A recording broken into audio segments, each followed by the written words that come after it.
Sorry about that. Apparently I lost all the space for video, and now I'm back. Like I was saying, I just set up everything back to where they were. But while we have her out, we can see her patterns a little bit better. The Bell albino. I did have a question though, for anyone who may know. She's got a Bell albino, but she doesn't have all the patterning on the back. She doesn't have a whole lot of banding, and I was just wondering if that's a different type of Bell albino, or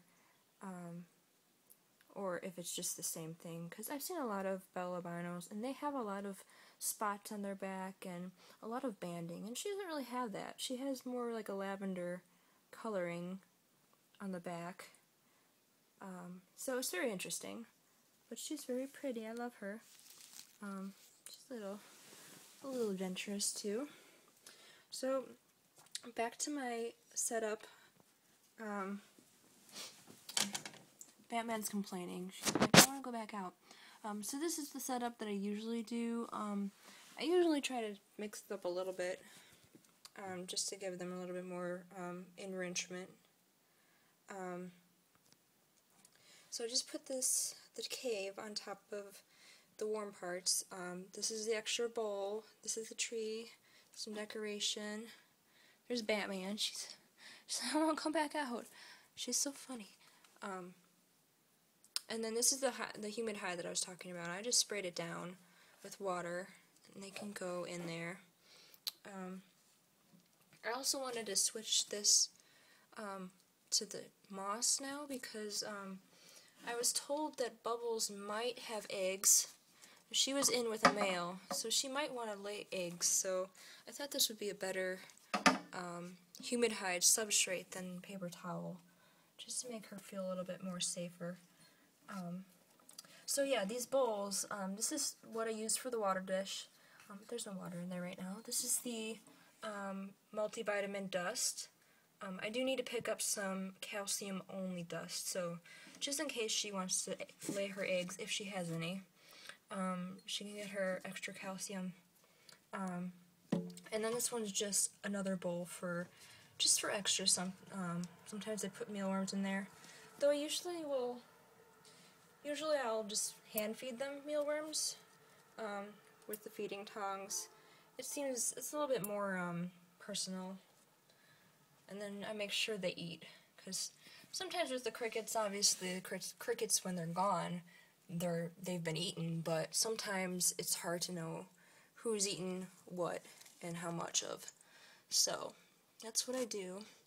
And in this lighting, you can kind of see the patternless spots on her. She also has a paradox spot on her back. I don't know if you can see it, the little black spot. So yeah.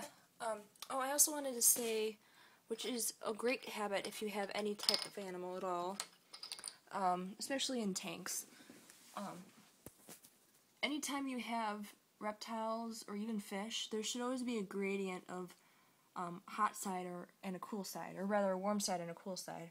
So what I usually do is I make sure I deck this thing out with as many temperature stickers as possible, or at least a digital reader.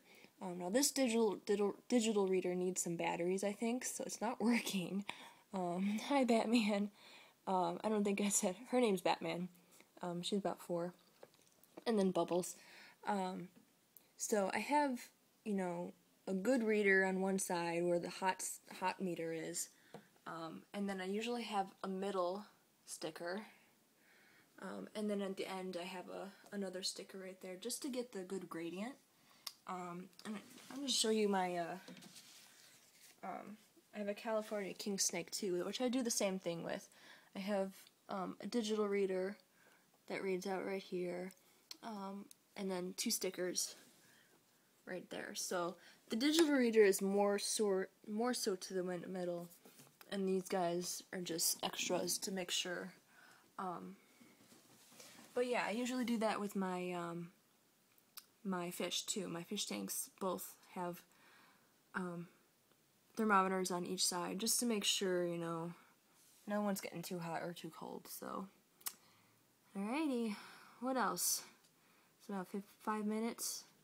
Oh, she's freaking out. She wants to come out. Oh, Batman, it's okay. It's okay. You're okay. Oh, it's okay. No. You're okay. You're okay, buddy. I know, you're okay. Yeah, she wants to just run around. Round and around.